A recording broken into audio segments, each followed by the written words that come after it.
Hey, welcome to drboycetv.com, the home for intelligent Black people. My name is Dr. Boyce Watkins, and I wanted to give you guys an update on what's happening with the stock markets right now. So the market, it looks like hit another all-time high. Surprise, surprise. Lots of money being made. The stock market is being strong and resilient as usual. The government shutdown. I'm really, really, really curious to see what this does with the market. I believe that that's going to be a catalyst to the positive side. I believe that money will be made when the stock market or when the government opens up because our politicians are idiots. I think that's been well established, but sometimes idiots have a purpose. And one purpose of these idiots is that they create these, these artificial, this artificial chaos, this unnecessary disruption that can cause temporary declines in price, and the more predictable the disruption is, the better it works for you. I'm not kidding. The easier it'll be for you to sweep back and make money. So I'm waiting around to see if the government's going to open up. I'm looking at the news. I don't see anything on this right now. It looks like, according to the White House, the October jobs and inflation data may never be released because of the shutdown. And that's okay, I think, because, it's not October anymore and it's time to move on. But the data still is going to be questionable because the Trump organization likes to, or the Trump administration likes to control how data gets released, which I think is fundamentally bad. I mean, this is not something that you want in an economy. I mean, this is not a communist country, but then again, hey, it's your country, and I just want you to make money in it.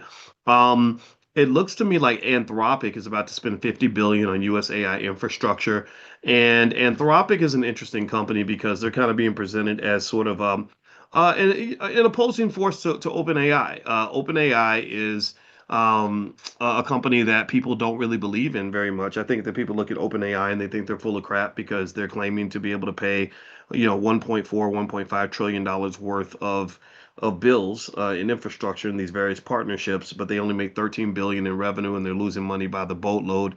They're actually predicted, from what I saw in a recent estimate, to lose $79 billion this year, which is an ungodly amount of money. This is one of the reasons that black people should be fighting for reparations, is because the inability to have a capital base that allows you to make economic decisions that sometimes are not perfect is somewhat limited. So you don't have the capital base where you can go out and lose $70 billion to try to go make a dollar. Like, they haven't made a dollar in profit, but they can go 70, $80 billion in the hole, and that's all in 1 year. This isn't even discussing like what you might see later on as it pertains to future price movements as they happen going forward. So right now you kind of have a really peculiar scenario set up in terms of what generally is going on economically. And I personally will say that if you ask me what black people should be fighting for in the reparations debate, is I don't think it should be about just getting capital. I think it should be access to capital. Sometimes having access to capital, it's like borrowing somebody's car versus letting them give it to you. You don't have to give me the car. If you let me use it long enough, then I can get myself wherever I need to get to, and eventually I can make enough money to buy a car.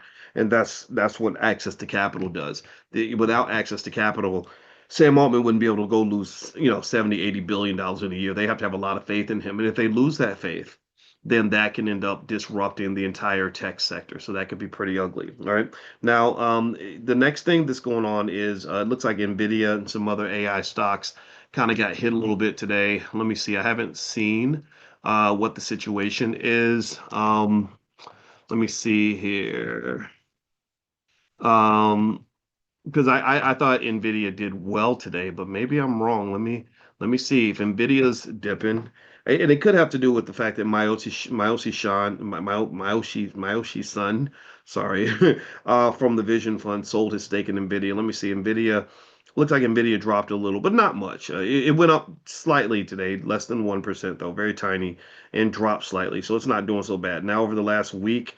In the last month, Nvidia struggled a little bit, but not so bad. I mean, Nvidia's kind of rumbling along. I can actually put it on my screen so you guys can kind of see that what Nvidia is up to. It's a I have a big stake in Nvidia. I believe in Nvidia. Nvidia is kind of that big AI play where they're actually making money. Sam Altman's making pretend money, right? He's telling you he's going to make money. Nvidia is actually making money and they're spreading the money around. So you see here, Nvidia, it'll stay pretty flat. Last 5 days, though, it's down by 1.2%. That's not terrible. That's not going to hurt anybody. Last month, it's up 3%. Last 6 months, it's up 57%. So it keeps roaring. Last year, up 40%. Over a 1 year period, 30%. Last 5 years, you're rich. Right? So I probably owned Nvidia probably about 4 or 5 years now. I bought it when it was probably about $10 a share. I bought a lot of shares, so my wife is very happy with that. What do I believe about Nvidia going forward? I think the stock has a lot of power. I think that there is a potential it could keep on going up for a while. However, it could have a pullback. And so maybe if you're thinking about jumping in now, I'll say this. I'm not telling you what to do. I do not give investing advice ever, but I would look at Nvidia as a stock where I'd say, okay, it's 193 now. Maybe my buy-in price will be 170 or something, right? I don't know if I'd buy it at 193. I just don't know. I think that there are better plays. In fact, if you want a profit alert in terms of something that I think is a great AI play, I'm going to buy shares of this freaking thing right now. There's a company called Equinix, EQIX, EQIX. Somebody type EQIX in the chat. And let me tell you about this company. This is one of those companies that's kind of on the back end of the data center boom, right? So basically, this company has a lot of secular tailwinds. They offer data centers and interconnection ecosystems. Don't ask, I can't explain it all.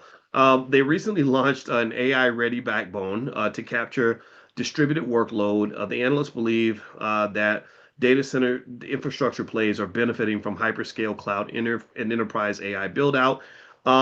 They are also they have very high institutional ownership. So that signals what they call long-term conviction. When institutions buy into a stock, institutional ownership is different from retail ownership. We haven't had a chance to talk about that much in class, but those are two different things. When an institution buys your stock, they're not flippy floppy. They're not, like the 22-year-old day trader who's going to own the stock for 30 minutes.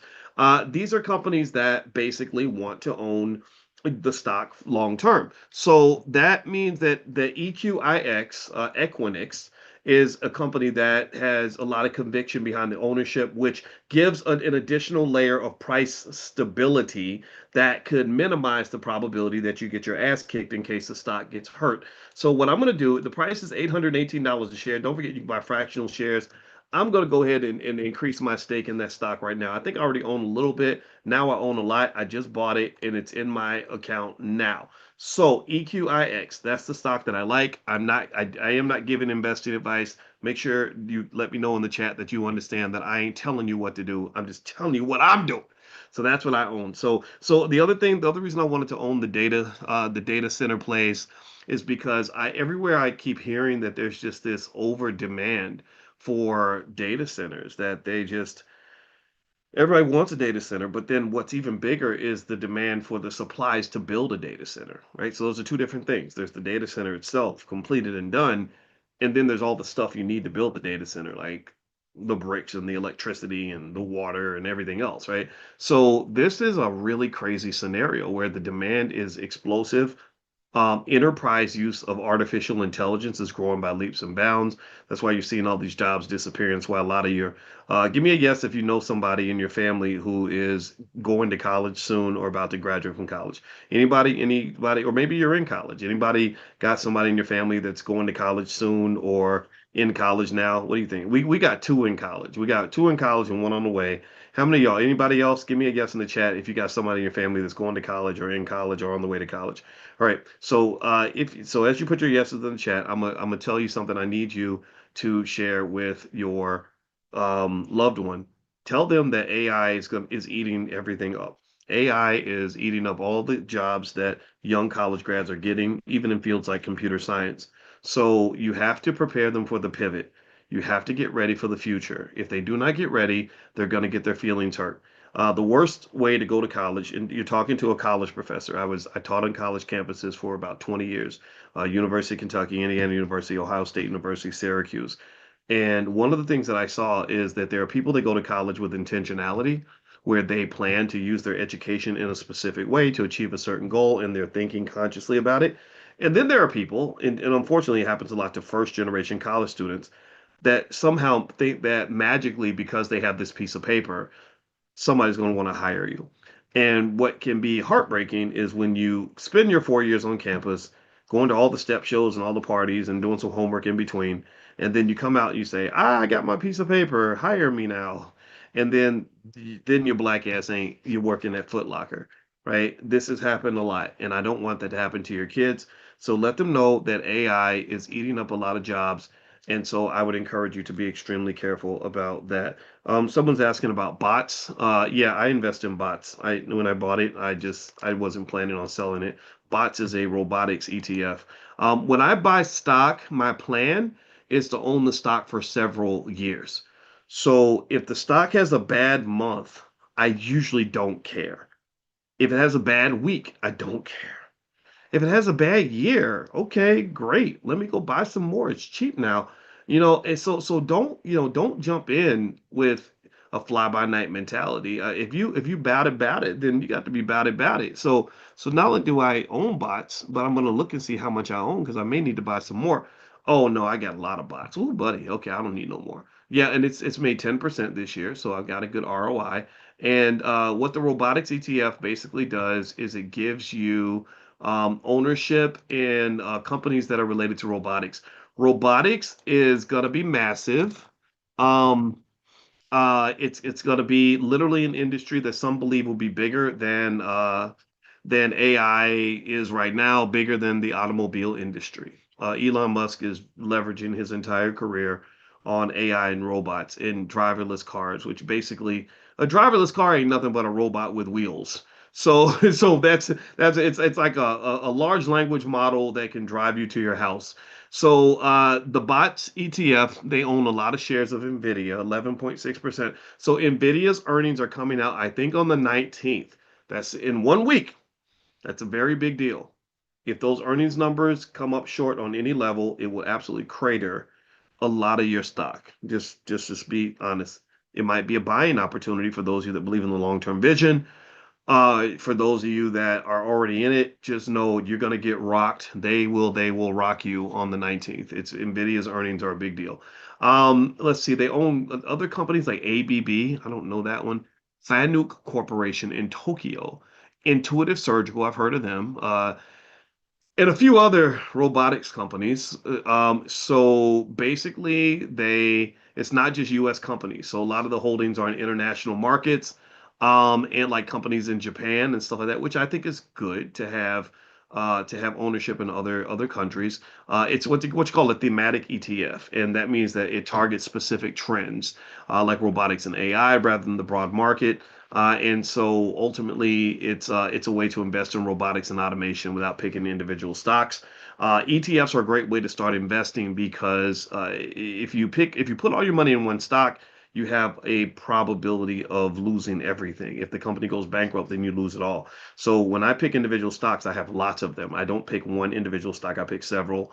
You got to sort of think about that. Now, one thing I wanted to mention that I think is really cool is we have an exciting announcement to make in the Black Business School. As you guys know, we don't just like to talk about it, we like to be about it in terms of believing our people should educate ourselves and educate our children. We believe that we hold the keys to the success of our kids. We're not waiting for Superman. And so, one thing that we just created is an activity book for kids. And that's me, that's baby Boyce. You can see him right there looking all cool and bald headed and stuff with a little beard. I don't know why a kindergartner would have a beard, but that's what they did to me. And this is an activity book for your children. So this is one of the simple ways you can introduce your kids to investing and wealth at an early age. It's a great way to get them started on the pathway to financial security, which will then open the door for them to have the things that matter more than money, like happiness and inner peace and things like that. I talked to our 14-year-old about that today. 15-year-old, she's 15 now. They grow up so fast. And I said, my job as your bonus dad is not to put you in a certain career. My job is not to tell you what to do with your life. My job is to teach you how to be happy and to make sure that you get there. And I want to do everything I can to make sure that you're happy. And I said, now sometimes happiness might come in the form of a new car, but a new car is not happiness. That's not the same thing. And I need you to spend time learning what makes you happy. And then we're going to figure out how to get there, right? So ultimately, financial security and financial peace is a big part of happiness. And given that financial peace is an important part of happiness, I want you to pay attention to and observe how many of our young people do not have financial peace. I want you to observe how many of them are dealing with extreme stress and anxiety, high levels of cortisol in their bloodstream every day because they're scared to death that they can't pay the bills. That's not what I want for your kids. That's not the future that your family is going to inherit. So if you want to go take a look at some of the workbooks for our kids, things like that, you can go to financialworkbooks.com. That's financialworkbooks.com. And if you have an interest in a lot of other things that we have workbooks and flashcards and digital programs for kids. We have a whole Black business school for children, and our guarantee is that we're so good at it. We're the best on earth at this, and we're so good that we guarantee that when your child goes through our stuff, they're going to have a financial literacy level that exceeds that of the average college educated adult. Like we have 9-year-olds who know investing better than grown-ups do. So you can feel free to text the word youth to the number 87948. Just text youth to 87948, and I'll send you all kinds of information, and you could just take a look and see what we have going on. All right, now I didn't have a ton of time to pop in, but I wanted to give you some general themes in terms of other things happening in the market. Now I made some notes. AMD, I told you, I guess I own a lot of AMD. AMD is a big competitor to Nvidia. And AMD took off because they basically the accelerating AI demand led to a massive price increase. Let's see here. Treasury yields have been dropping a little bit, which is interesting because and the lower the 10-year Treasury yield, the more stocks tend to go up in price, especially these some of the stocks that you guys may own if you're selling stock options with us. We have a whole program, drboyceprime.com, where we talk about generating income by selling stock options. That's how I make my money, and that's something that I love to do. So feel free to go take a look at that. And basically, a lot of those stocks that we talk about in class are those what they call long duration stocks. They're very sensitive to the 10-year Treasury yield. So a lot of those stocks have benefited from the drop in the yields. In general, the other big questions right now or what's the Fed going to do? Is the Fed does not have a lot of good data, so the Fed is basically flying blind. And when the Fed flies blind, they have a hard time sort of making decisions on policy analysis. And this is one of if I had a bone to pick with the Trump administration, um, I would say the one area where Trump's doing it wrong is is when it comes to letting data not get released. When you're sort of shutting down, letting the government shut down, and I know it's Democrats and Republicans doing this. I blame them all. And then you don't sort of maintain the integrity of the data. You create a lot of uncertainty. And the stock market does not like uncertainty. It does not like blurry information. It does not like stuff that's kind of fuzzy. So one bone to pick I would have with the Trump administration, one thing they're doing very, very wrong is they're not maintaining the integrity of the institutions that release the data. This has nothing to do with ICE. This has nothing to do with tariffs. That's a whole nother conversation. It's more so having to do with how it affects your investment. So the Trump administration is a good and a bad thing for those of you that own stock. It's a bad thing because they can be very disruptive and they're sort of challenging long held economic relationships that have been profitable and beneficial for most investors. But they're helpful in the sense that when you go dig in the weeds of the big beautiful bill or the big ugly bill, depending on which side you want to call it, there are so many incentives and benefits for investors and owners of resources that it's ridiculous. So one of the interesting things about what was going on with the whole debate about the government shutdown is that on one hand you had very clear problems with things like the cost of health insurance that's going to probably go up because they hate Obama so much that they hate Obamacare, right? That's going to be a problem. But then at the same time, you've got other groups that are affected. You've got the people that were receiving SNAP benefits, right? That's lower class. You got the military and TSA agents and government employees who wanted to get paid. And then you have the wealthy who like people like yourself who own stock. I'm sorry, you may not be rich, but if you own stock, then you're making money the same way rich people do, and that's what I want. I honestly want you to be rich. And the Trump administration tends to be friendly to the stock market, right? He's invested in the same stock market that you're in, but what he is getting wrong is I wish there was a little more structure to the way he was sort of releasing information, because what Wall Street tends to do is they tend to just adjust to whatever's there. They don't really typically get caught up in Democrat or Republican. They get caught up in dollars and cents. That's it. That's what they're thinking about. Like, okay, hey, what's this guy going to do to my bank account? What's this guy going to do to my investment portfolio? You may not like it, but that's just what it is. And honestly, I think at the end of the day, I can identify with this as a father and as a husband. I'm trying to make sure my family stays fed. I'm not saying those other things don't matter, but they can't matter as much as what's happening in terms of our survival, because I know there is no politician I've ever met who will come and save me. So I hope you get what I'm saying. So with that being said, I would say that right now the indicators say that the market is still so strong. The economy has so much opportunity in it. There's so much more room to run before the bubble bursts. The party is not over. I don't think it's nearly over. It's going to last for a while. And those who are consistently investing are going to probably benefit financially from that. Now, let me ask you all a question. Give me a yes or no. How many of you are investing consistently? Everybody that's a consistent investor, you're buying stock more than, say, once a month, put a yes in the chat. And also that stock that I mentioned earlier, EQIX. That stock is $800, but you can buy fractional shares. You can buy $5 worth of that stock, $10 worth of the stock. You don't have to buy $800 worth. But here's the thing that I want you to remember. Some of y'all got car notes that are $600, $700, $800 a month. And I need you to be as aggressive about investing for your future as you are about paying your car note. It's really interesting that we're really aggressive about paying bills and making somebody else rich. But when it comes to making ourselves rich or our own financial security, we suddenly become Tinkerbells. We become very light-footed and, and sort of like, okay, I spent $800 over here for Christmas, but I put $20 in stocks. No, no, no, no, no. Why would your financial security be your last priority? That's the thing. That's the difference between you and homelessness or financial stress and anxiety. It seems to me that you would do $20 on Christmas and 800 toward your family and your future, right? But this is not the culture. This is not what you're trained to do, but I'm here to hopefully get you to reconsider that and to just say, like, still go spend money on Christmas, but also spend money on yourself, right? Make sure you make yourself a top priority. So it's not just be one, it should be me one. Me one, you one, us one, we one, whatever you want to call it. Handle your business, man. Seriously.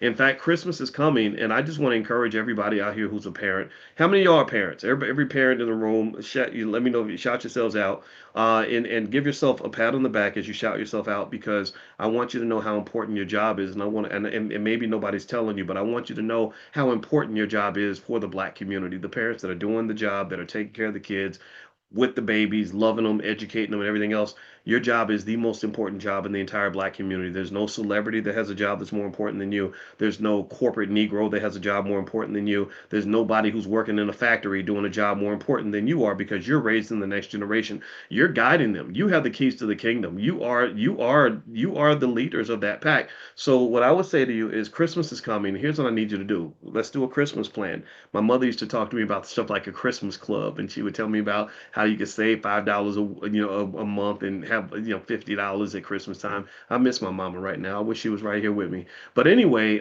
so I think there should be a Christmas plan. So the Christmas plan that I'm going to give to you, and let me know if you're cool with this, is I want to encourage you, when you buy toys for your kids, which I think is fine. I think you should give your children a wonderful Christmas. Really, buy them something that's going to last.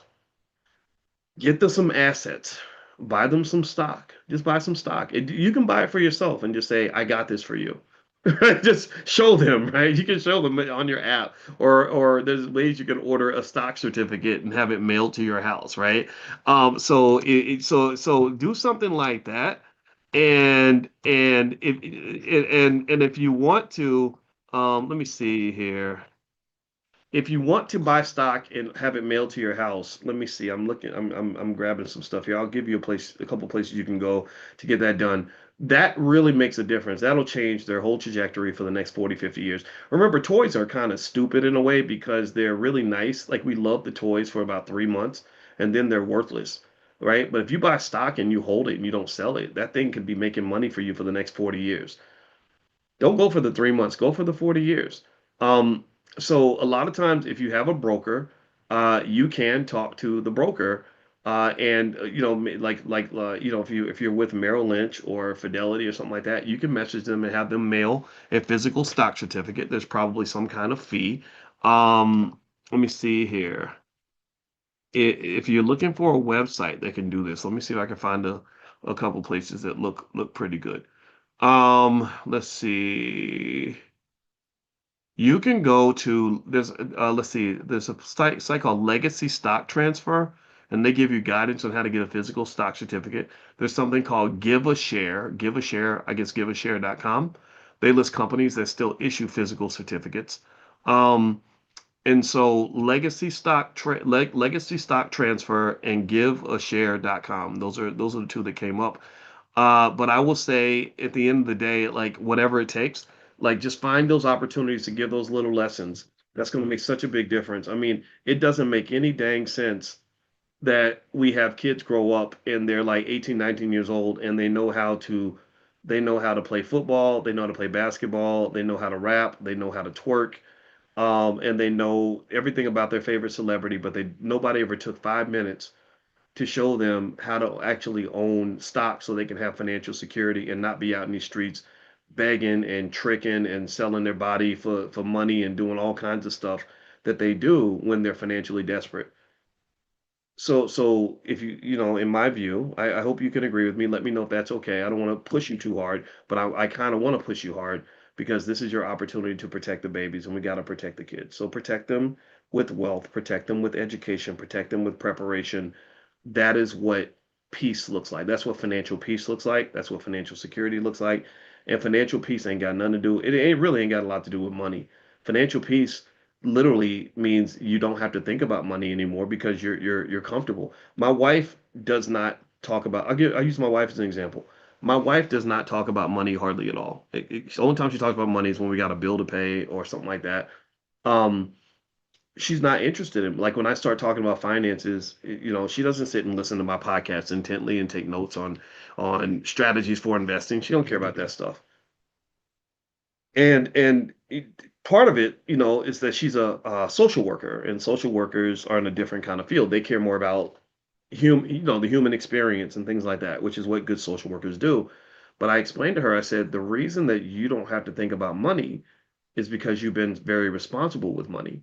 Her father told her to put a bunch of money in her 401k. So by the time she married me, a lot of people on the internet, because people on the internet don't know what they're talking about, they thought she married me for my money, and they don't understand. My wife was good when we got married. Like, I was good, she was good. You have good plus good is double good. So like we both good. We're good together because I was good before we get. It wasn't like I made her good or she made me good. We made each other gooder, but that's it, right? So I told her, I said, the reason that money doesn't matter to you is because you're financially secure, and also you made smart choices in your relationship. She has an ex-husband. He's a great guy. We raised the kids together. I can call this man anytime, and he'll answer and we'll talk. It's a mature relationship. Ain't no ghetto crap going on, baby daddy nonsense. And he's also financially intelligent. I said, okay, you're smart. You're not just smart with your money, but you're smart with all your investments. So when you were choosing who to invest your body with and who to invest in with your life, you chose two men that know what the hell they're doing with money, right? Because you could have dated, my wife was cute. She could have dated, she had athletes that hit on her, she had rappers that hit on her, street dudes that hit on her. And she was like, I don't want a stupid man. So my point is, I'm not putting her on a pedestal, and I don't want to make her the center of the attention here, but I want to just help you understand that these comprehensive sorts of plans and realizing everything you do is an investment, and that long-term conscious thinking is what's essential for anybody who wants to be at peace in life. That's why you get the therapy, you do the healing, you work on getting rid of your trauma responses so that your need for dopamine driven instant gratification to numb the pain of your existence doesn't cause you to put yourself in situations that cause you perpetual pain. Like the guy in court with 8 babies mamas that he can't afford to pay, because he was using sex as as a replacement for therapy because he was so broken on the inside or heavily influenced by toxic culture that told him to sleep with any pretty girl with a big booty within a 100-mile radius. So choices, everything's choices. That's it. E40 said it. That was his song. We walked out to that song in our wedding. Me and my wife came out. Uh, ever told on her? Yep. No, nope. Ever squeeze the trigger? Yep. All right. Anyway, let me keep going. All right. So I'm gonna get out of here. I gotta go. I got a meeting. God bless you. And yeah, I did say gooder. I was being silly. All right. So yeah. So the stock that I like is EQIX, Equix, and then bots. Somebody mentioned bots, the artificial intelligence ETF. In fact, I like bots so much. I think I'll buy some more. Let me see. Let me go in here real quick and buy some more bots because I actually do think that that's going to be a good long-term play. So I'm going in right now, and let's see, bots is priced at $36 a share.